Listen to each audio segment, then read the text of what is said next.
Nous sommes fin avril, les arbustes à floraison printanière, les premiers ont fini de fleurir et aujourd'hui nous allons tailler le forsythia. Le forsythia fleurit sur du bois de 1, 2 et 3 ans et aujourd'hui nous allons lui faire une taille de rajeunissement. Ce spécimen est déjà âgé, il a beaucoup de bois sec, on va commencer par le nettoyage de la plante. Une fois que la plante sera nettoyée, on va l'éclaircir et la charpenter.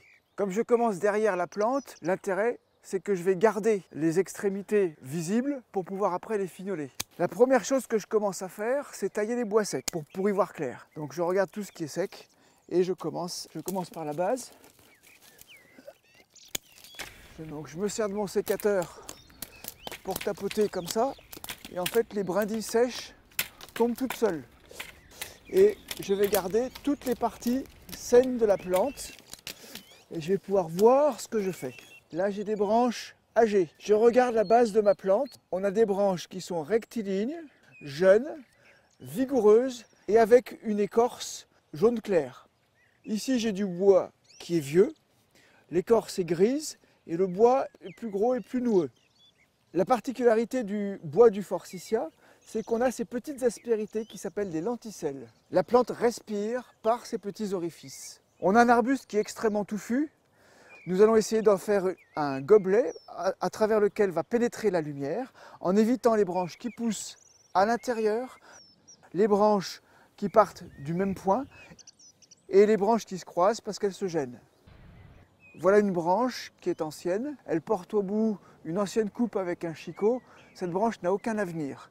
Je vais la couper à ce niveau-là de façon à privilégier ce rameau dont je vais me servir pour régénérer la plante. Lorsque je vais couper ici, il va me rester en fait ce départ-là et ce départ-là.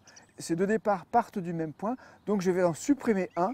Je vais supprimer celui du bas et garder celui du haut. Cette branche-là est un peu grosse, mais j'ai un sécateur ARS VS8 qui est suffisamment puissant pour que je puisse la couper.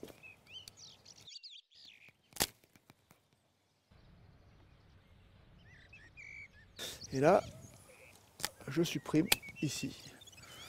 Cette branche-là est un peu plus grosse, trop grosse pour mon sécateur. Je vais prendre ma scie pliante ARS GR17 et très précisément, je vais pouvoir couper délicatement à la base de ma branche. Deux branches parallèles, je vais supprimer celle qui est le plus à l'intérieur de façon à aérer ma plante. Donc là, une fourche, on supprime la fourche. La plante nous indique à quel endroit on va la tailler. Il y a juste un démarrage, on va tailler au-dessus du démarrage.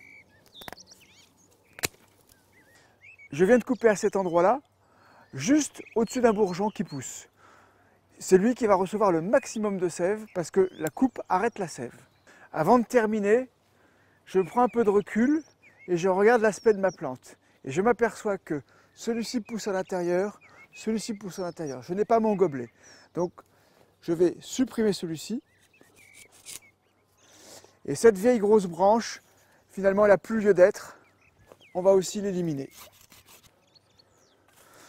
Nous avons maintenant les départs qui sont bien orientés vers l'extérieur de la plante. La lumière va pénétrer à l'intérieur jusqu'au pied et va réveiller des bourgeons sur l'ensemble. Dans un mois, la plante va se couvrir de feuilles et nous avons appliqué une taille de régénération.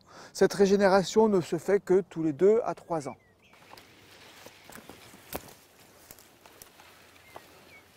On a enlevé beaucoup de bois, c'est une taille à faire tous les 2-3 ans et je vous garantis que l'année prochaine, la plante sera couverte de fleurs.